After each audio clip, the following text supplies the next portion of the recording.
হে দয়াময়,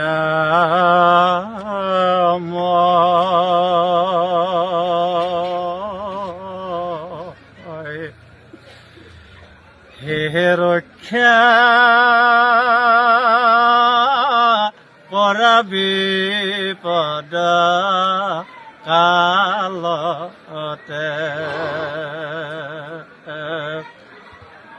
দুৰ্যোধনৰ কোপে পৰি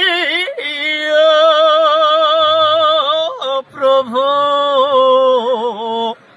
পিতা পুত্ৰ যাও মৰি, ৰক্ষা কৰা তুমি প্ৰভু আমাকে,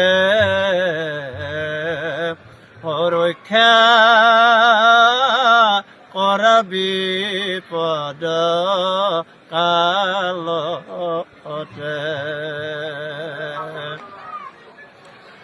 কোনোদিনে দুৰ্যোধনে প্ৰভু দুৱাৰ নুখুলিব,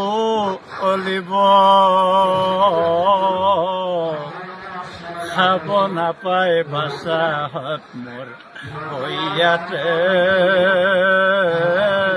মৰিব,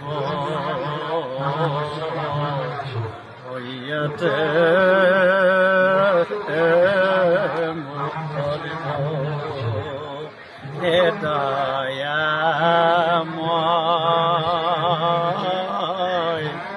হে ৰক্ষা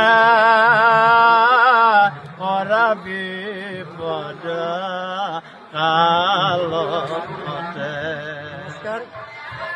দৰ্শকসকলক, নামধৰ্মী দৰ্শকসকলক সম্ভাষণ জনাই আজি অন্য এটি ভিডিঅ'লৈ আহিছোঁ। মোৰ লগত উপস্থিত আছে অসমৰ জনপ্ৰিয় নাগাৰা নামৰ পাঠক ভৱেন মেধি ডাঙৰীয়া দেৱ। গতিকে তেখেতৰ কণ্ঠত আপোনালোকে এটি সুন্দৰ দিয়া শুনিলে ইতিমধ্যে। যিয়ে নহওক, তেখেতক হঠাৎ আজি লাভ পালোঁ, সেইকাৰণে তেখেতৰ লগত অলপ মনৰ ভাগ বতৰা কৰিলোঁ।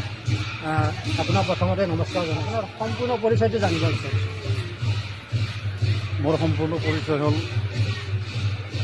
মোৰ নাম শ্ৰী ভৱেন মেধি, মোৰ দেউতাৰ নাম স্বৰ্গীয় অনিৰাম মেধি, মাৰ নাম শ্ৰী পদ্মাবালা মেধি, গাঁও পশ্চিম হানাপাৰা, ডাকঘৰ আদাবাৰী, থানা মোকালমোৱা, জিলা নলবাৰী, অসম। আৰু মোৰ গুৰুজনৰ নাম হ'ল মাননীয় শ্ৰীযুত কৈলাশ তালুকদাৰ।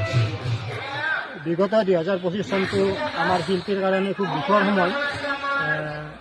এই বিগত সময়ছোৱাত আমি আমাৰ নাগাৰা নামৰ সূৰ্য শ্ৰদ্ধা ৰামচৰণ ভৰালীদেৱক আমি হেৰুৱালোঁ। তাৰপিছত আমাৰ অসমৰ নতুন প্ৰজন্মৰ হাৰ্টক জুবিন গাৰ্গকো হেৰুৱালোঁ, দীপক শৰ্মাকো হেৰুৱালোঁ। এই ক্ষেত্ৰত আপুনি কি ক'ব? তেওঁলোকৰ যিটো নেকি আদৰ্শ, সেই আদৰ্শবিলাক আমি নতুন প্ৰজন্মৰ সৈতে উদ্ধাই ৰাখিব পাৰিম। তেখেতসকলৰ আদৰ্শক লৈ তেখেতসকলৰ আৰ্হিতে আমি তাৰমানে আগবাঢ়ি যাব লাগিব। আৰু তেখেতসকলক যদি আমি তেখেতসকলৰ যিটো নেকি সপোন আছিল, সপোন সেইবিলাক সেইখিনি আমি জীয়াই ৰাখিব লাগিব। তেখেতসকলৰ ভাল লাগিল। আপোনাৰ ভৱিষ্যত উজ্জ্বল হওক, লগতে আপোনাৰ দলটিৰো উজ্জ্বল হওক। আৰু আমাৰ অসমৰ ৰাইজে, আমাৰ নামধৰ্মী যিখিনি আমাৰ দৰ্শক আছে, সেইখিনি আপোনাক আঁকোৱালি লওক। ঠিক আছে। আজি কি মোৰ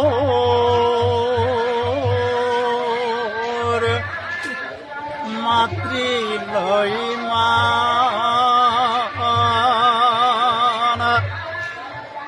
ঘনে ঘনে মনত পৰে,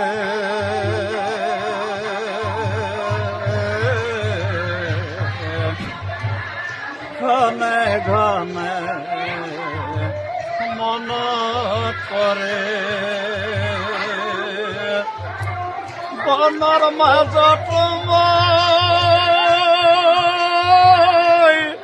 অকলে অকলে আৰু কিমান দিন থাকিম